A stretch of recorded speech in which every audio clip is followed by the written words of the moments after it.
Seeking Wisdom Week 19, Book of Micah, Facing the Authorities. To begin this week's lesson, let's look at the name Micah, which means who is like God. The name Micah somewhat speaks of his mission because he dared to face all the controlling forces, religious leaders, and society in general. Each of us know God is above all things and no one is equal to him. Therefore, we all must turn to him for guidance and so much more. Even though Micah experienced God's superior character, he was not immune to the social dimension of man. Perhaps that is why Micah was often called the social prophet. Micah was a country preacher that lived during the same period as Isaiah and Hosea, which means the kings were Jotham, Ahaz, and Hezekiah. He lived in the small town of Morsheth, about 20 miles from Jerusalem, and was a prophet of commoners and villagers that knew his people well. Micah was a prophet during the most difficult times in the history of God's people, with the country and both kingdoms of Judah and Israel under oppression and surrounded by enemies. Based on historical data and the contents of this book, we can conclude that Micah completed his prophetic mission between the years 721 and 687 BC. The prophecy Micah delivered often concerned Samaria, the capital of Israel, and Jerusalem, the capital of Judas, with the main message focused on Judas. This is a prophet that condemned the common sins that often took place in the society he lived in. He was outraged about many of the mistreatments, conflicts, and corruption he witnessed, the poor being mistreated by the rich, and kings, priests, and common people inflicting cruelty on each other. Micah often felt that these sins were crying out to heaven, and every act of cruelty inflicted on others or sin committed is an act of disgrace to God. When he was disgraced, God was outraged by the behavior of his people and the authorities, no matter how many times the people kept their obligations to God. Micah believed they were useless if they didn't treat each other with respect. It was only a matter of time before the sins and corruption of the nation destroyed that nation. Righteousness exalts a nation, but sin is a reproach to any people. Micah's message can be called contemporary, especially for the society of today. He had a very strong inner character and the idyllic origins of a farmer, making the words he spoke echo forever in the hearts of readers and listeners. He had the uncanny ability to paint a very vivid picture with simple words that swirled deeply into the sinner's hearts and made everyone question their conscience. Knowing Samaria's devastation and the destruction of Jerusalem was imminent, he wished to weep and roar, lament like the jackals, and mourn like the ostriches. He also had a very distinct message for the rulers of Israel, condemning them. They covet fields and seize them, houses and take them away. They oppress householder and house, people and their inheritance. And in his condemnation, he used clear, concise images that displayed their sins. You tear the skin off my people and the flesh off their bones. You eat the flesh of my people.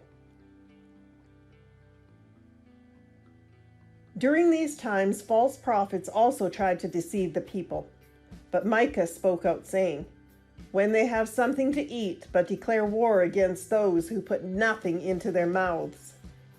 And without fear, authorities were told, you build Zion with blood and Jerusalem with wrong. And people who cheated others were warned. Can I forget the treasures of wickedness in the house of the wicked, and the scant measure that is accursed? Can I tolerate wicked scales in a bag of dishonest weights? Your wealthy are full of violence. Your inhabitants speak lies with tongues of deceit in their mouths. Micah spoke openly about social situations during this time, saying, the righteous man was disappeared from the land. Leaders abuse their authorities. The judges are corrupted. The elders say cruel words, and their morality is tilted. In the family, as a miniature society, the son despises his father, the daughter stands up against her mother, The bride is against the mother-in-law. The family members turn hostile. This sad but true image of society that Micah faced was all too real, but he never gave up hope. Along with a very grave picture that was painted in some of his prophecy, there was also a flash of light that allowed him to proclaim a hope to the people. Is there any hope more beautiful than the one expressed in Micah chapter 4, verse 2-3, about the mount of the Lord that shows the beauty in both form and content? Or the famous prophecy about the woman giving birth in Micah chapter 5, verse 1-3? Words of admonition, condemnation, and good promises form the book of Micah, and with no clear answer as to who wrote the book, exile or post-exile writers, it definitely reflected Micah's thoughts. Micah was a man that had no problem speaking the truth about God and the truth about man. Man is a sinner, betrothed and loves to run after evil. God is holy, faithful, and forgiving, willing to forget all human foolishness if they truly do return. The love and affection of God is clearly stated in Micah chapter 6, verse 3. O my people, what have I done to you? In what have I wearied you? Answer me. And when man is ready to once again follow the Lord and do as God asks, Micah chapter 6 verse 8 gives man clear direction. What does the Lord require of you but to do justice and to love kindness and to walk humbly with your God? Micah always spoke frankly and honestly, facing oppressive injustices in society and fighting for justice for the simple man, but does not stop at fighting for people when they are alive. He leads people to an eternity of happiness with God. Simply put, the book of Micah melded the social dimension of his time with the divine dimension of man. Not only was the book of Micah full of messages about social justice, but he also foretold of the origins of the Messianic king who would bring peace and the eternal origin of the second person of God who comes from eternity. Just as Isaiah did, Micah highlighted the face of the mother of the Savior, and the early Christians saw this as a reference to the conception and the full virginity of Mary. Micah prophesied that the Messiah will come after his birth in Bethlehem. All of Israel will gather from the nations where they are scattered. The little town of Bethlehem, the smallest city in Judah, will be made famous by the birth of the Messiah, Jesus Christ, our Lord, who came as a baby to bring salvation, and that Jesus will have victory, not by weapon or sword, but by love and peace. Ask yourself this question: what does God require of us? The answer is found in Micah chapter 6, verse 8, which summarizes Micah's entire mission: to do justice and to love kindness and to walk humbly with our God, which just so happens to be the definition of religion in the Old Testament and what St. Peter calls the mentality of Christ himself. So if our religion is nothing but great deeds, gorgeous churches, and elaborate rituals, what do we have? Nothing. People must be filled with the heart of Christ. We must worship him in spirit and in truth. Jesus wants us to have sacred and sincere hearts so that no matter where we are, his will would be expressed in our everyday life and grow in our homes, at work, and at play. Matthew chapter 23, verse 23 sums up our religion with three simple words: justice, mercy, and faith. Yes, God calls for justice, goodness, and humility with him. He is the God who loves the poor. So what better way to glorify God than to live with integrity and love the poor? And remember, when we worship God honestly, this will lead to a different way of dealing with fellow humans in everyday life. The final chapter of Micah reminds God's people of the amazing things he has done for them, starting with the days of slavery in Egypt, to wandering in the desert, to entering the promised land. And yet again, Micah voices his displeasure with these people because of their betrayal and ungratefulness towards God. Do not assume that it is pleasing to God to bring a good fat calf for the whole burnt offering.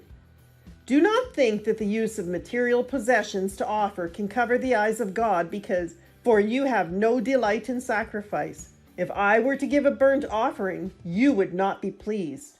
The sacrifice acceptable to God is a broken spirit, a broken and contrite heart. O God, you will not despise. God simply wants us to perform righteous deeds and invite Him into our hearts. St. Paul said it best. By the mercies of God, to present your bodies as a living sacrifice, holy and acceptable to God, which is your spiritual worship. Micah wants us to remember what God has done for us, and this shapes our spiritual life and paves our path to holiness. When we look back at our lives, what will we see? Will we see the people God sent to help us? Will we look more deeply into the times when we believed God was not with us? Will we think about the pain we caused others, or they have caused us? To truly live in God's presence and grace, we must experience bitterness and sweetness, happiness and suffering.